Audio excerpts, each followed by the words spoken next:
Dimmi quando tu verrai. Dimmi quando, l'anno, il giorno e l'ora in cui. Mon cher Maurice, mon cher nous Robert, sommes sur un nouvel épisode. voilà, nous Et ce nouvel enchaînons, épisode est aussi l'ancien épisode. voilà, nous enchaînons le tournage d'un épisode parce que nous avons débordé sur le temps, qu'il est quand même 7h du matin et que nous avons respectivement tous les deux une journée de travail à attaquer. Mais attends, travail. Le travail, c'est l'inverse de l'oisiveté. Et quand on est oisif, on peut être retraité. Ah mais attends, il y a deux types d'oisiveté. Il y a la bonne et il y a la mauvaise oisiveté. La bonne oisiveté, c'est quand c'est quand tu enregistres des podcasts. C'est quand tu enregistres des podcasts de bon matin. Quand tu touches de l'argent, quand tu touches l'argent de tes loyers et que tu te prélasses dans ta croisière Costa et que tu casses les couilles à tout le monde dans les supermarchés. Quand tu es un boomer, quand tu es un boomer retraité, grosse dédicace aux boomers qui bossent, hein, on vous adore. Mais quand tu es un boomer retraité, ça c'est la bonne oisiveté. Et après t'as la mauvaise oisiveté. La mauvaise oisiveté, c'est les gens qui ne travaillent pas assez. C'est les gens qui, plutôt que faire leurs 35 ou leurs 40 heures, n'en font que 34 ou 32. Moi je pense que ces qu'on pour les punir, on devrait les faire travailler gratuitement, figure-toi. Je pense qu'on devrait leur demander 7 heures par an, gratuites. Ah, mais 7 heures, c'est une très très bonne idée. Et figure-toi que le Sénat a proposé ça. Ils ont constaté que nos chers Français ne travaillaient pas assez. Et alors, comment dire que les Français ne travaillent pas assez? Ben, en fait, on regarde la moyenne du nombre d'heures travaillées en moyenne par les Français. Et on dit, bah voilà, les travailleurs ne travaillent pas assez. Maurice, tu es un branleur. Robert, tu es un branleur. Et tous les auditeurs du régime des actifs sont des branleurs qui ne travaillent pas assez et qui devraient, en conséquence, travailler gratuitement pour financer le déficit des retraites. Voilà, donc c'est la rubrique du sale boomer de la semaine que nous lançons. Le sale boomer de la semaine. Eh ben, nous avions eu Thierry Breton par le passé. C'était pas assez, 7 heures. Il y a des gens qui étaient encore plus choqués par l'oisiveté des actifs. Il y a ce fameux Michel Canvet. Donc, on vous passe l'extrait. Monsieur le ministre, chers collègues, nous venons de l'évoquer assez longuement. La situation de l'hébergement et de l'accueil des personnes âgées dans notre pays est suffisamment difficile pour nécessiter de mobiliser des moyens tout à fait importants. Et je crois que la proposition qui vient d'être formulée par la rapporteure générale, elle est intéressante, mais elle ne me semble pas suffisante, en particulier pour répondre aux enjeux auxquels nous sommes affrontés. Et donc, je pense qu'il faut que l'on aille plus loin. Il faut qu'on aille beaucoup plus loin. Par ailleurs, observez, chers collègues, depuis longtemps que nous avons un problème sur la productivité du travail dans notre pays. Nous ne sommes pas assez productifs. Regardez autour de nous. Regardez, nous sommes très loin de la moyenne de l'OCDE pour ce qui est du temps de travail dans notre pays. Très loin. Étonnez-vous dès lors que nous ne soyons pas compétitifs dans la compétition internationale entre les entreprises. La protection sociale concerne tout le monde et chacun y a le droit. Mais pour y avoir le droit, il faut y contribuer. Et chacun doit donc y contribuer. Ce ne sont pas toujours les mêmes, rassurez-vous. Et donc, la proposition d'amendement que je porte ici est une proposition qui vise à apporter des réponses non seulement pour l'année qui vient, mais également pour les 2 ou 3 années qui vont survenir. Et donc, je propose de porter le temps de travail à 1625 heures au lieu de 1607 heures aujourd'hui. Et je vous assure que ça ne suffira pas. Il faudra donc apporter d'autres réponses encore. Alors Michel Canvet, il veut nous faire bosser 18 heures par an gratuitement. Alors qu'est-ce que tu penses de cette idée, mon cher Maurice? Afuera, s'il vous plaît, Michel Canvet et les autres sénateurs, afuera. Voilà ce que j'en pense. Alors, Michel Canvet, hein, il faut préciser, c'est un sénateur qui a 63 ans. C'est un sale boomer qui nous vient du Finistère. Et alors, je vous laisse pas imaginer la retraite qu'il va toucher, hein, parce que tous les députés, les sénateurs, eux, c'est des sommes mirobolantes qu'on leur verse. Ah mais attends, le gars, il est sénateur, mais il a été avant conseiller général, il a été maire. Non, ça, c'est un serial élu qui nous vient de la droite, hein, bien sûr. Parce que on connaît hein, la droite, c'est ce parti des gens qui ne bossent pas.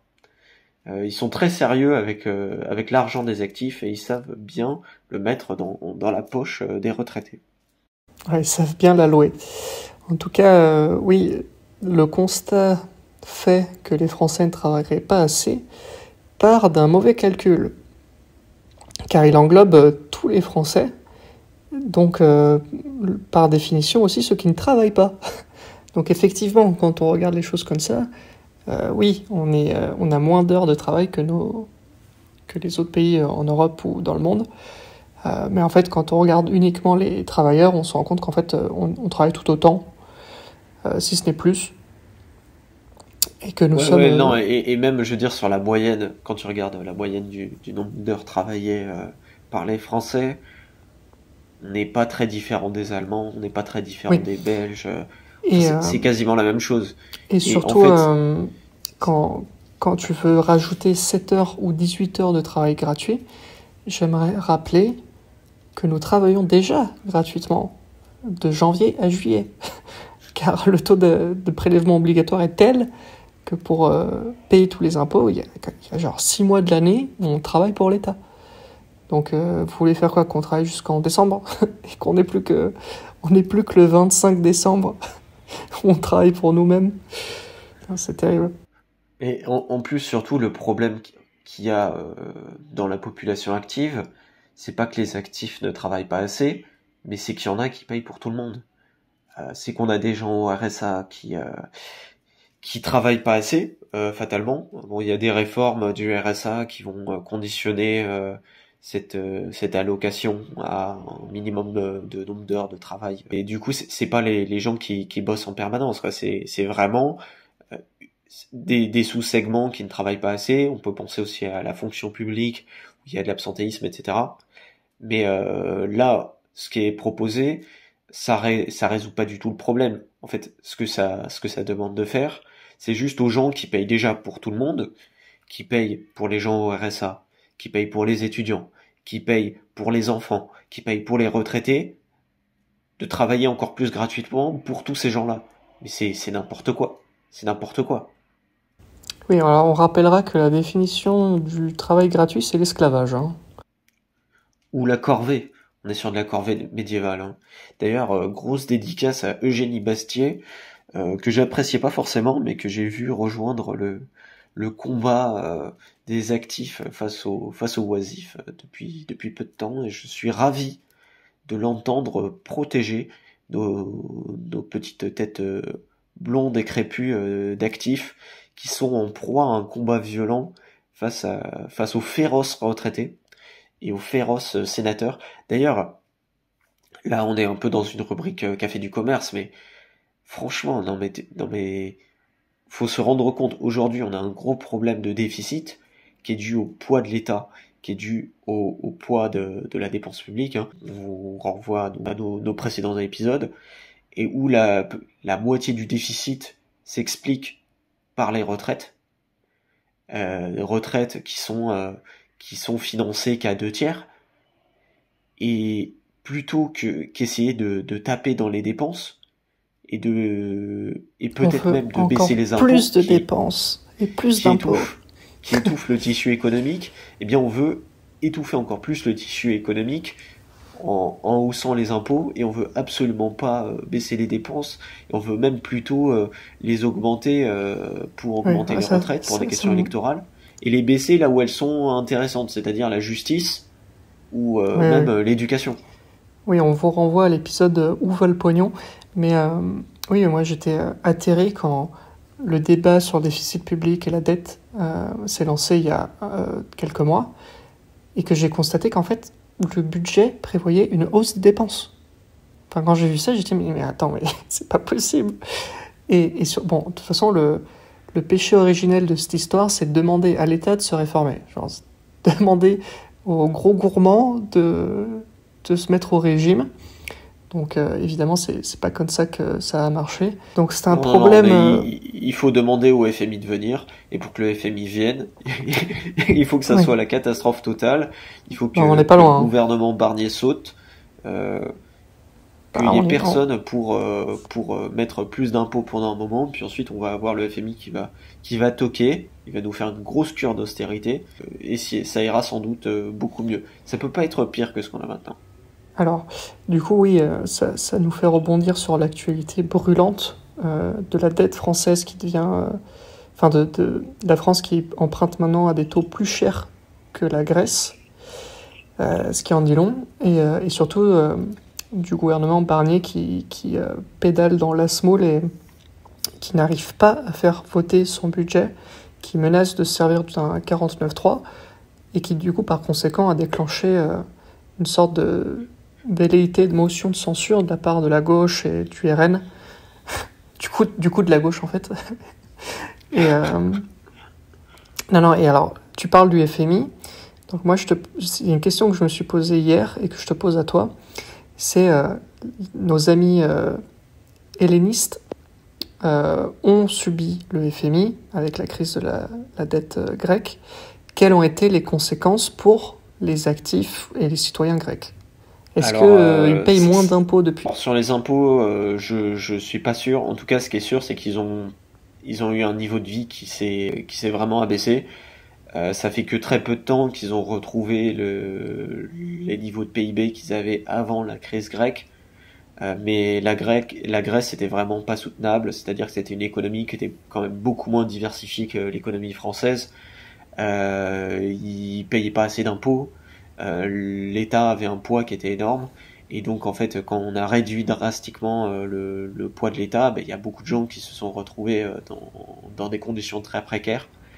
Et les gens qui ont le mieux vécu, c'est les gens qui étaient dans le privé. Mais les Grecs, aujourd'hui, il faut voir qu'ils travaillent beaucoup plus en termes de nombre d'heures que les Français. Hein. Donc, un scénario à la grecque, ce serait pas forcément réjouissant. Mais tu es en train de me dire que les miséreux, tu es en train de me dire que les miséreux étaient des fonctionnaires. Alors oui, oui. Mais c'est une excellente nouvelle. Alors oui, mais sur les actifs, ça sera pas forcément top non plus parce que, à mon avis, ça s'accompagnera aussi de hausses d'impôts. Ouais. Par contre, ils ont vraiment baissé les dépenses et je crois qu'aujourd'hui, la Grèce a des rentrées fiscales qui sont positives. Ils ont un budget qui est parfaitement à l'équilibre et ils remboursent leurs dettes. Et aujourd'hui, la Grèce, effectivement, a des taux d'emprunt sur les marchés qui sont beaucoup plus bas qu'il y a quelques années parce que ils ont réussi à réformer leur pays et à en faire un pays qui est beaucoup plus sain. Après, ils ont des notes qui sont pas excellentes parce que la Grèce, c'est quand même une petite économie. C'est pas la France, hein, ça n'a rien à voir. C'est un nain, la Grèce. Et c'est beaucoup moins complexe et diversifié que l'économie française.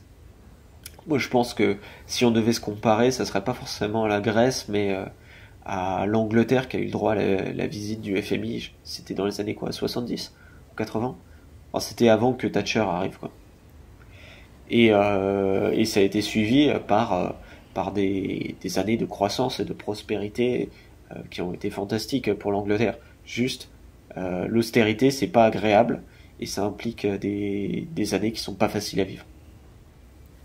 Alors, on espère que il arrivera vite, ce FMI, pour qu'on puisse passer le plus rapidement possible ces années d'austérité qui déboucheront, on le souhaite, sur des années de croissance, comme tu viens de le dire. Parce que là, c'est plus possible. On peut plus se foutre de notre gueule à ce point en nous disant de travailler gratuitement, tandis qu'il y en a qui s'empiffrent et qui ne font aucun effort. On vous renvoie au coup de gueule de Monsieur Fabrice à ce sujet sur les retraites. D'ailleurs, passons-le dès maintenant. Très honnêtement, moi je pense qu'il faut baisser les retraites. Il faut baisser les retraites. Les gens qui ont des petites retraites, c'est parce qu'ils n'ont pas beaucoup cotisé ou parce que c'est des gens qui ont. Écoutez, moi j'en vois plein, hein, des gens là, des vieux qui meurt et qui laisse dans la succession 3 ou 4 appartements, qui avaient une retraite minable, mais qui vivaient des loyers des appartements parce qu'ils avaient fait du black à mort pendant toute leur vie et qu'ils avaient acheté des trucs comme ça. Et il y en a plein comme ça, des commerçants, des artisans qui arrivent, qui ont des toutes petites retraites parce qu'en réalité, ils en ont fait le maximum au black pendant toute leur vie. Du coup, ils ne cotisaient pas, du coup, ils n'ont pas de grosse retraite. Par contre, à côté, ils ont leur baraque, ils ont des investissements, ils ont fait des trucs comme ça. Et donc, les petites retraites, ça ne veut pas dire que c'est des petits retraités, forcément. Ça veut dire que c'est des gens qui ont une retraite qui est petite. Alors, donc, deux choses l'une chez les petites retraites. Soit c'est des gens qui n'ont rien foutu et on ne voit pas pourquoi il faudrait leur gonfler un truc, tout ça, parce qu'ils sont vieux. Soit c'est des gens qui n'ont pas cotisé, c'est pour ça qu'ils ont une petite retraite, alors qu'ils ont de l'argent à côté. Donc, on ne voit pas non plus pourquoi il faudrait leur augmenter. Donc, les petits retraités, il faut arrêter. Moi, de toute façon, je suis arrivé à un stade où ma réponse, quand on me dit oui, mais j'ai cotisé, c'est pas oui, mais les calculs, vous cotisez moins, etc. C'est j'ai cotisé, j'en ai rien à foutre, et les petites retraites, j'en ai rien à foutre aussi. Voilà. De toute façon, maintenant, je suis arrivé au stade, j'en ai rien à foutre, vu l'absence totale de concession, de capacité à l'effort, à comprendre qu'il faut faire quelque chose que les boomers ont. Je pense qu'il faut leur dire qu'on n'en a rien à foutre et qu'on va baisser les retraites de 15%. Voilà. Et s'ils sont trop pauvres, ils vendront leur maison, ils sont 70% à être propriétaires, ils prendront plus petit, et puis voilà. Je ne vois pas pourquoi on aurait besoin de payer 1000 balles par mois à quelqu'un qui vit dans son 80 mètres carrés, et qu'il est tout seul, alors qu'il pourrait très bien vivre avec 800 euros par mois et vivre dans 60 mètres carrés et avoir foutu 100 000 balles de trucs de côté pour compenser la baisse de sa retraite. Je ne vois pas pourquoi on ne ferait pas ça. En plus, ça soignerait, ça allégerait le marché de l'immobilier. C'est ça qu'il faut faire. Je veux dire, on n'est pas là pour payer des retraites pour permettre aux gens de garder leur patrimoine immobilier. Arrêtez les conneries. En France, tu as quand même des types, tu vois, t'as des gens qui sont arrivés, qui ont bossé 2 mois à 60 ans, qui se retrouvent avec le minimum vieillesse après. C'est 40%, elle a dit Marine Le Pen, et en fait, Julien Pain a fait un truc, ils sont allés vérifier, ah non, c'est que 30% ou 33%. Je crois que tu as un tiers des bénéficiaires du minimum vieillesse en France, c'est des étrangers. Pourquoi un étranger a le minimum vieillesse en France? Qu'est-ce qu'il faut en France déjà? Pourquoi tu as des vieux étrangers en France qui viennent toucher le minimum vieillesse? Qu'est-ce que c'est? Pourquoi? Pourquoi, nom de Dieu? Il faut régler la crise du logement et des retraites, les deux d'un coup. Voilà, en sabrant la retraite, on va carrément dire 50%, moins 50%, et tous les vieux, vous vendez votre patrimoine immobilier, vous prenez 2 fois plus petit, hein, et puis vous gardez l'argent que vous avez dépensé pour assurer votre train de vie jusqu'à la fin de votre vie. Si vous avez envie de rester dans votre 80 mètres carrés tout seul, d'accord, mais vous y restez avec 500 balles. Voilà. Vous restez à votre 80 mètres carrés avec 500 balles, jusqu'à ce que vous puissiez pas, quand on vous colle une saisie immobilière, moi c'est mon métier, hein, et puis voilà. C'est pas compliqué à faire. Ils finiront pas à la rue. Putain, on leur a vraiment recyclé à donf. Ah oui, mais le régime du recyclage, il faut savoir que nous, on est des zoomers, donc on est très branchés écologie, et ça se voit beaucoup dans nos shorts sur YouTube. N'y a-t-il pas un risque que le FMI arrive, et que le FMI soit dirigé par des boomers, et qu'il coupe tout, sauf les retraites? Oui, c'est un risque, mais moi je prends le risque parce qu'aujourd'hui on est déjà dans le régime des retraités. Non mais quand même, faut se rendre compte. Macron, on peut dire ce qu'on veut du bonhomme, mais il y a eu des efforts effectivement. Bon alors, il a fait exploser la dette, c'était une catastrophe, mais il y a eu des efforts qui ont été faits en faveur des entreprises et des actifs, en baissant par exemple l'impôt sur les sociétés, en établissant la flat tax. On est passé de 28 à 25. Et ça a permis d'avoir plus de rentrées fiscales, et c'était une bonne chose. Le problème, c'est qu'à côté de ça, il n'y a pas eu de vraie réforme des retraites, et qu'il n'y a pas eu de vraie réforme de l'État. Il y a des choses à la marge comme le RSA ou l'assurance chômage qui ont été bien réformées, mais c'est un échec. Et nous, on le critiquait en disant Macron, il gouverne pour les retraités. Mais il faut quand même se rendre compte que depuis que Macron ne gouverne plus, depuis qu'on a les retraités directement aux commandes, mais c'est du fanatisme, c'est devenu n'importe quoi. Mais rendez-moi Macron. C'est vrai que là, on a atteint des niveaux jamais vus.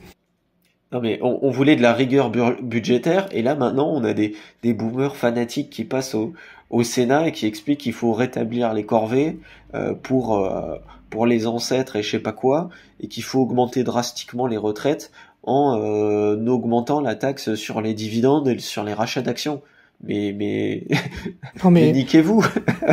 tu sais, ces pauvres retraités n'arrivent à mettre de côté que 1 000 € par mois. Rends-toi compte. Que 1 000 € par mois. Bah oui, bah parce qu'ils ont bossé au black. Putain, ils ont bossé au black et en plus ils touchent je ne sais combien de loyers. Enfin, c'est pas un problème qu'ils soient propriétaires. C'est même plutôt bien de pouvoir vivre de ces capitaux. Mais putain, ne vous faites pas chier avec votre retraite par répartition de mes deux. En fait tout le problème de cette histoire, faut le répéter, c'est à la fin, c'est pas tant. Tu vois, je vais dire un truc qui va contre ma nature, mais c'est pas tant la retraite par répartition le problème. Le problème, c'est que on la verra jamais, notre retraite par répartition. Donc, c'est une injustice fondamentale qui corrompt tout le système. Si c'était un Ponzi, enfin le principe d'un Ponzi, c'est que tôt ou tard il s'écroule. Mais dans un monde théorique où il s'écroule pas, putain, moi je pourrais dire d'accord, tu vois, enfin ok, on assume, on sera nous aussi rentiers tôt ou tard. Mais ici, on le sait pertinemment que ça ne marche pas, et qu'il y a quelqu'un qui va trinquer. Et ce quelqu'un, c'est nous. Donc là, on cotise à perte. Faut vraiment que ça arrive vite, parce que dans 10 ans de cotisation, c'est énorme. Genre, ça peut changer une vie, en fait, de mettre de côté pendant 10 ans de l'argent qu'on fout dans les retraites. Et surtout, enfin, au-delà de ça, on va se faire fumer par tous les pays du monde à dépenser autant d'argent dans un truc qui ne crée pas de richesse que sont les retraites. Et donc, en fait, c'est un retard pour tout le monde. C'est un retard pour les actifs, c'est un retard pour le pays. Et c'est dramatique. Non mais c'est n'importe quoi la répartition. Je veux dire, finançable ou pas, Ponzi ou pas, c'est un truc qui nous coûte énormément, qui nous empêche d'investir dans l'économie réelle, qui nous empêche d'investir dans le futur. Et en plus, on a aujourd'hui les données sur ce qu'a rapporté la retraite par répartition. Et comparé à la capitalisation. Comparé à la capitalisation, et ce qu'on voit, c'est que le rendement réel de la répartition, donc rendement réel, c'est rendement ajusté de l'inflation, est quasiment nul. Là où si ça avait été placé dans les marchés financiers français, on aurait pu avoir du 3,5% net d'inflation, et dans les marchés mondiaux, du 5% ou du 6%.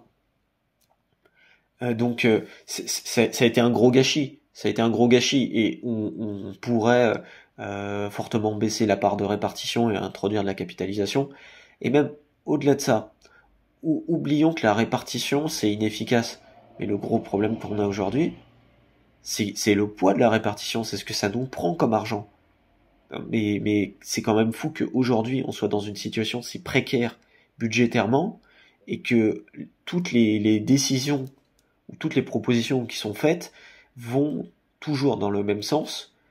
On va ménager les retraités et on va faire trinquer les actifs. Toujours. Et alors, je crois que je ne sais plus quel homme politique qui était invité sur un plateau, je me demande si c'est pas Lisnard, et qui disait oui, il faut de la capitalisation. Et en face, on lui avait rétorqué oui, mais les Suédois sont à la capitalisation et ça ne marche pas. Bon, évidemment, dans les deux sens, on te balance aucun argument. Mais je pense, enfin, moi, j'aimerais bien savoir si c'est vrai. Je suis sûr que non. Enfin, évidemment, je pense que c'est faux.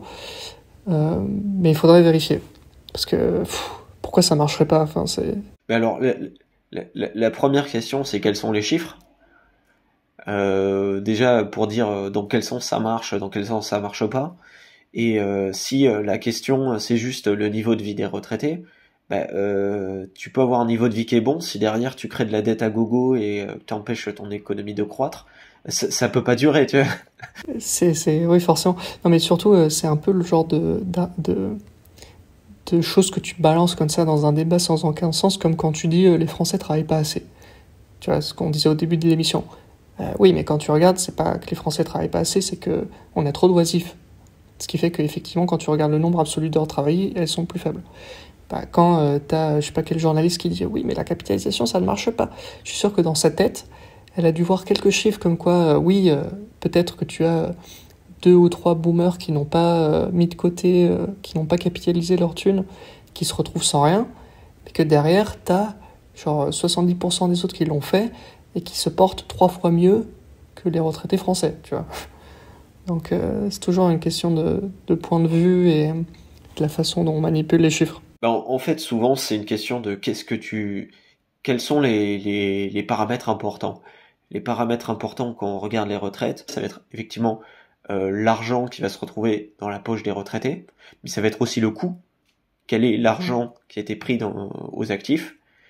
Et il y a aussi la question de l'acceptabilité sociale, dans le sens où effectivement, on peut comprendre qu'on n'a pas envie de voir des vieux qui vivent de manière trop précaire, ce pourquoi on comprend qu'il y ait des minimums qui permettent à des gens de vivre de manière un peu plus digne, et on n'a pas envie que les gens ils aient rien dans leur poche quand ils sont plus en état de travailler. Ça, moi je suis tout à fait d'accord avec toi, parce qu'on le répète, c'est 30% de la dépense publique, mais c'est aussi 40% de la dette, le financement des retraites. Ça, on l'oublie trop souvent, hein, que la dette qui a explosé sous Macron, c'était pour payer les retraites. Donc, parce qu'on s'endette, et on se dit, mais où est le résultat? Pourquoi je m'endette? Je vois tous mes services publics qui périclitent, les gens s'appauvrissent, etc. Bah oui, c'est normal, c'est parce que tout l'argent que l'on emprunte, il est grignoté par les vieux. Ouais, et en fait, normalement, la dette, c'est quoi? Vous le savez quand vous voulez acheter un bien immobilier ou quand, je sais pas, vous suivez une entreprise. C'est un levier. C'est pour faire des dépenses d'investissement. C'est du levier pour faire de la croissance. C'est du levier pour augmenter votre capital. C'est du levier pour augmenter les revenus. Là, c'est du fonctionnement. On investit sur des gens qui vont mourir d'ici 10 à 15 ans, quoi. Donc, super. Mais au-delà de ça, l'acceptabilité sociale dont tu parlais, ça, c'est typiquement le genre de truc qu'on va nous rétorquer le jour où il faudra sabrer les retraites. En mode, oui, mais vous voulez que les gens meurent, vous voulez nous voir mourir. En fait, c'est Fabry qui l'a très bien dit, vendez votre résidence secondaire, tu vois. Genre votre résidence secondaire sur l'île de Ré à 2 millions d'euros, vendez-la et vous aurez une retraite dorée avec l'argent de la résidence secondaire. Ou sinon, revenez à un système, celui de nos aïeux, à savoir, faites plus de gosses et lorsque vous êtes vieux et malade, faites en sorte que vos gosses s'occupent de vous. Tu vois, vivez dans... Alors là, pour les retraités, c'est un peu tard. C'est un peu tard, mais ce que je veux dire, c'est que c'est quelque chose qu'ils auraient dû prendre en compte. En fait, juste, nous, on va y aller de manière un peu moins assertive, un peu moins franco de porc que notre ami Philippe. Mais juste, faut garder en tête que les retraites, à un moment, ça va sauter. La situation est pas tenable fiscalement, budgétairement. Ça sautera à un moment. La question, c'est quand. Et plus on retarde la réforme du système, plus ça va être douloureux quand on va le faire. Et donc là, je m'adresse aux retraités qui pourraient nous écouter, ou à ceux qui pourraient parler à des retraités. Il faut faire des concessions dès maintenant, parce que vous allez trinquer à un moment ou à un autre. Vous allez trinquer.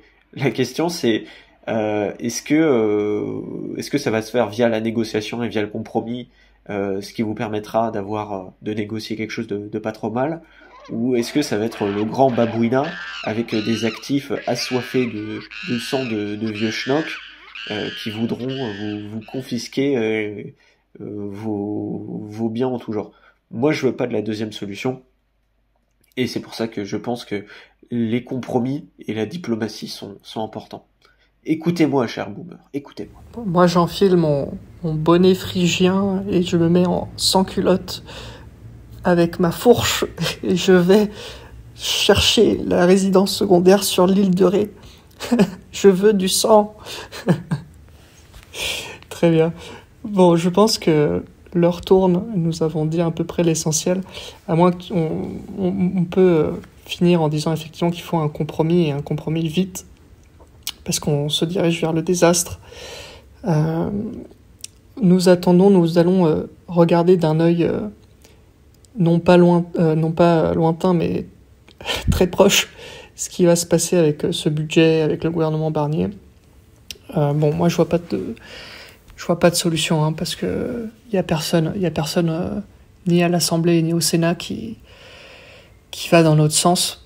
Ouais, il y a clairement personne. En fait, si, il y a en marge dans certains groupes de droite, on peut penser à Linard, mais il y a aussi Ciotti qui défendent des réformes budgétaires qui sont de bon sens, mais ils représentent personne. Ils représentent personne, ça fait 30 ans qu'ils sont là, et surtout, Ciotti pour les retraites, il se mouille pas trop. Hein. Ouais. Alors, il dit quand même qu'il faut de la capitalisation, mais il oublie de dire qu'il faut sabrer dans les retraites géantes des boomers. Et côté Marine Le Pen, eux, dans la surenchère, sont totalement schizophrènes, parce que d'un côté ils te disent oui, il faut protéger les actifs et le pouvoir d'achat, et de l'autre côté, mais les petites retraites, il faut revaloriser les retraites. Non, ça peut pas marcher. D'ailleurs, juste quand même la pilule blanche, la bonne nouvelle du mois, c'est quand même la peine d'inéligibilité de Marine Le Pen. Qui n'aboutira pas, je pense, mais ça pourrait être une bonne chose. Ce serait une nouvelle incroyable. Il faudrait une trahison de Jordan Bardella, de Jordan Bardellou, qui poignarde dans le dos la Le Pen et en fait prenne à bras le corps la juste cause et noble cause des jeunes actifs en tenant un discours anti-retraité. Enfin bref, nous avons beaucoup divagué. Je sais pas dans quel ordre on va publier les épisodes, si on va publier l'épisode conspi ou l'épisode d'actualité d'abord. Peut-être l'épisode d'actualité d'abord parce que voilà, il faut quand même profiter de la vague. Très bien, mais sur ce, les amis, on vous embrasse, on vous fait de gros bisous. Ne soyez pas trop énervés, trop furieux comme nous on peut l'être ce matin alors que nous venons d'enfiler notre café. Souvenez-vous que votre destin est dans vos mains, plus que dans les mains de l'État ou les mains de d'autres personnes, et que si le passé c'est bien, eh bien l'avenir ce sera bien meilleur. Gros bisous, ciao. Comme autrefois nous l'avons été, la jeunesse est pressée. Elle a ses problèmes et ses soucis, nous les avions aussi. L'existence est une affaire de patience, où chaque âge a ses plaisirs, où il faut savoir vieillir avec le sourire. La vie commence à 60 ans, quand on la connaît mieux qu'avant, et que l'on a appris par cœur tous les raccourcis du bonheur.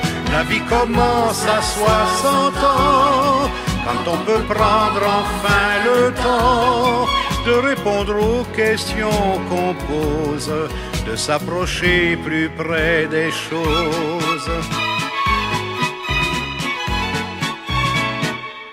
Les filles sont compliquées de nos jours, elles le seront toujours. Toutes celles que j'ai connues dans le temps m'en ont fait voir autant. Puis un jour vient le grand amour, on fait le chemin à deux, et la tendresse peu à peu nous rend plus heureux. Car la vie commence à 60 ans, quand on la connaît mieux qu'avant, et que l'on a appris par cœur tous les raccourcis du bonheur. La vie commence à 60 ans, quand on peut prendre enfin le temps de répondre aux questions qu'on pose, de regarder plus près les choses.